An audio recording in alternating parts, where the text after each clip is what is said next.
Je vous l'annonçais dans les titres tout à l'heure, la relance de la répression contre la pollution environnementale et sonore au Bénin. Le temps pour nous de faire venir notre invité, M. Ismaïla Maman. Nous allons suivre ensemble cette compilation d'images sur la pollution.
Voilà, merci beaucoup à Cécile Houndé pour la réalisation de cet élément, une compilation en tout cas d'images qui choquent un tout petit peu quand même. On en parle avec notre invité, Monsieur Ismaïla Maman. Vous êtes le président de l'organisation non gouvernementale Course Verte Bénin, initiateur du projet La Marche pour le climat. C'est bel et bien ça? Oui, bien sûr. Bonsoir. Bonsoir, madame.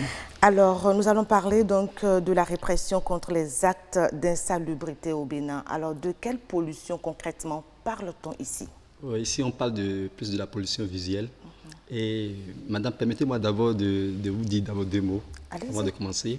Vous savez, le mot répression, derrière le mot répression, nous avons le mot châtier, le mot punir.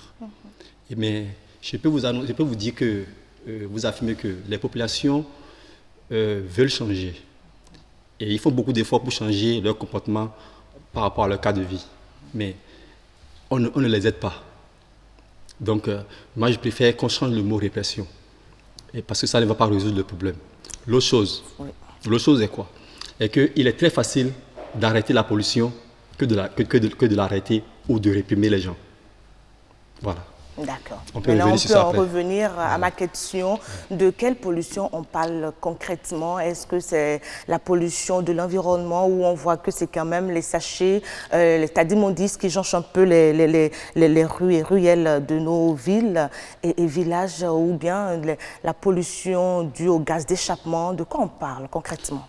Bon, moi, selon l'information que j'ai eue, le procureur veut qu'on m'appelle réprimer tout ce qui est pollution sonore et visuelle, tout ce qu'on peut voir en termes de déchets dans les rues et autres. Voilà. Donc, c'est de ça il est question. Mais nous, on est plus accentué sur tout ce qui est déchets plastiques, déchets dans les rues et la salubrité dans tout ce qui est, qu'on appelle, place publique. Mais, et vous savez, au Bénin, il y a beaucoup d'ONG qui travaillent sur le terrain dans la sensibilisation.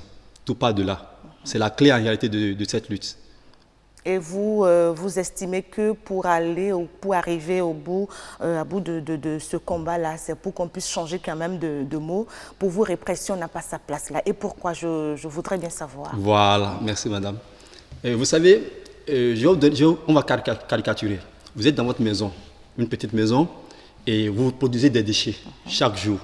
Mais ces déchets-là, vous n'arrivez pas à les faire disparaître. Vous voyez? Mais vous voulez que votre maison soit toujours propre. Donc vous les mettez dans des poubelles et vous les disposez côte à côte dans la maison. C'est ce qui se passe au Bénin actuellement. Il n'y a pas une politique de gestion des déchets au Bénin. On déplace le déchet d'un point A à un point B. Donc pour vous, ça ne résout pas encore le problème. Le mal n'est pas encore traité. Voilà. Donc du coup, ça met le citoyen dans l'inconfort. Il ne sait pas trop comment faire pour s'en sortir.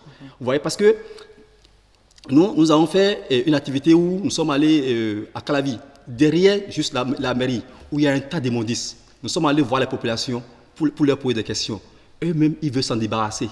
Mais il n'y a pas les moyens pour la population elle-même de le faire. Alors pour cette fois-ci, est-ce que vous avez en tant qu'activiste, c'est-à-dire un homme sur le terrain qui se bat pour une cause bien précise, est-ce que vous avez une idée claire de comment est-ce que cette lutte-là va se passer cette fois-ci?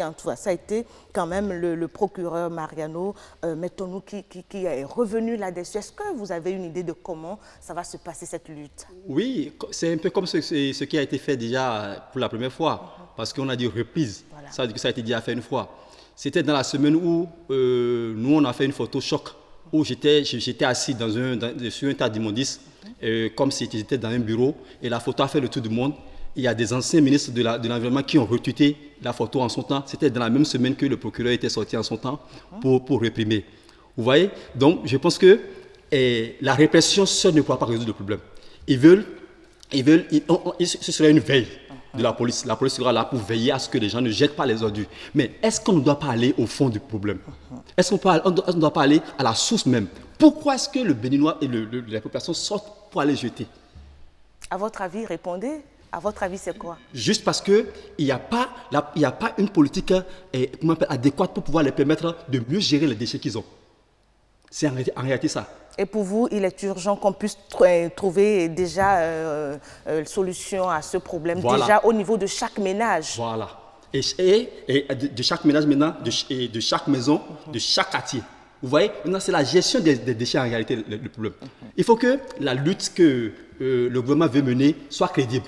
Et pour que cette lutte soit crédible, il doit travailler forcément avec les ONG qui sont en place. Vous voyez, dans toutes les actions du gouvernement, et le président ou bien les autorités se sentent souvent des experts dans chaque domaine. Ici, les experts dans ce domaine-là, c'est nous, les ONG, qui sommes chaque jour avec les populations. Nous, par exemple, à l'ONG Kousouet Bénin, chaque samedi, on sort pour aller nettoyer un coin du Bénin, sans aucun franc de personne. Et on échange avec la population. La population nous parle. Vous voyez? Mais il n'y a pas... Le gouvernement n'associe pas les ONG. À chacun sa façon de mener son combat. Voilà. Et chacun doit rester dans son couloir, dans son rôle.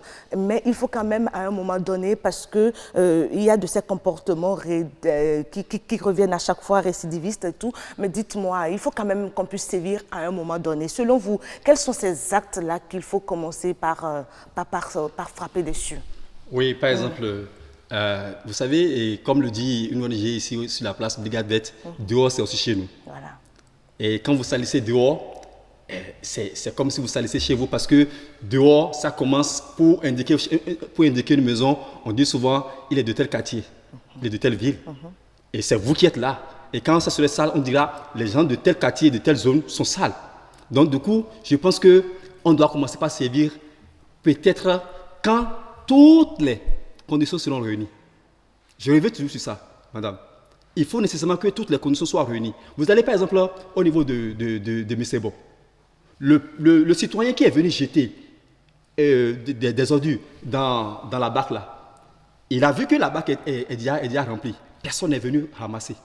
Il fait quoi la prochaine fois qu'il reviendra vers la bac? Est-ce que vous voulez dire que la répression n'a pas son sens, n'a pas sa raison d'être? Non, je demande juste qu'on aille étape par étape. Vous avez vu, et le simple fait que le procureur dit qu'il va réprimer déjà, ça a déjà commencé par... Semer la panique, vous voulez dire? Voilà. Mais je crois qu'il le faut pour bousculer les gens. C'est ça, il dit, c'est positif. À changer. Voilà, c'est positif. C'est positif. Mais est-ce qu'on va s'arrêter là? C'est là le problème. J'ai connu une personne qui a un truc de... on n'avance pas. Vous voyez, il y a une sorte d'hypocrisie un peu autour de tout. Disons les choses telles qu'elles sont. Dès qu'il en a parlé, ça a commencé par, ça a fait un effet. Les gens ont commencé par se retirer. Mais c'est pour quelques jours. C'est pour quelques jours. Parce que vous avez parlé de reprise. Donc ça veut dire que ça a été fait et ça a repris encore. Maintenant, moi, je vous propose autre chose. Je propose au gouvernement autre chose. C'est d'aller au fond du sujet. D'aller étape par étape. Et aller au fond du sujet, c'est quoi selon vous, monsieur Mama? Voilà. J'aimerais dire au gouvernement que les tas d'immondices que vous voyez partout, par-ci et là, c'est une source de revenus. On ne doit pas voir cet tas d'immondices comme une charge. Non. Dans cet tas d'immondices, il y a de l'or. Il y a de l'or. Vous voyez? Et le gouvernement n'en est pas encore arrivé à ça. Et nos opérateurs économiques aussi. Ils doivent savoir que c'est une opportunité à saisir. Parce que dans le temps de l'immondice, nous avons le terreau déjà qu'il faut tirer. Nous avons les déchets plastiques qui peuvent se transformer en, sait pas, en clôture, en n'importe quoi. Ça se fait à côté, au Togo à côté.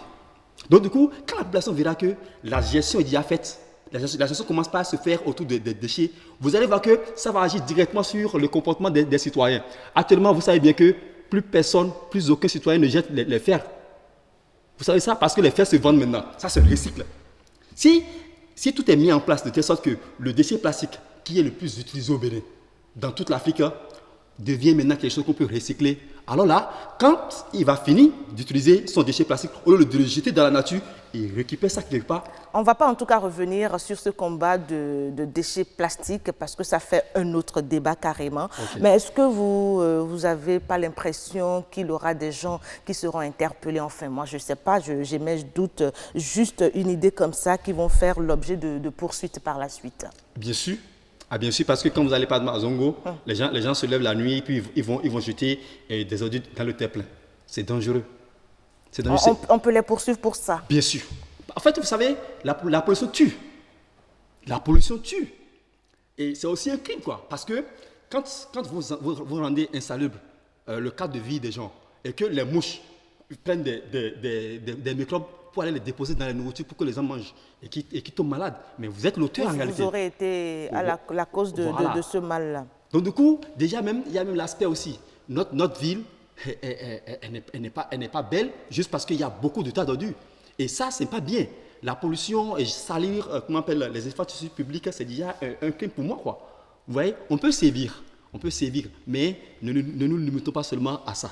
Je vous en prie. Pour vous, Monsieur Mama, cette lutte contre la pollution environnementale ne devrait pas être une histoire d'une semaine où on lance un mot d'ordre qui va tenir juste quelques jours et qu'on relâche après, mais ça doit être un travail de façon continue jusqu'à ce qu'on ait vraiment des résultats à la fin. Et pour vous, ce résultat, c'est quoi? Comment vous entrevoyez les villes du Bénin rapidement en 10 secondes? Il y a de l'espoir de voir les villes du Bénin très, très jolies, même plus belles que la ville d'Accra. N'est-ce pas? Parce que moi, je suis à l'Accra, j'ai vu. C'est possible. Merci beaucoup. C'était donc M. Ismaïla Mama, qui est donc président de Course Verte. Et c'était Nature et Bien-être.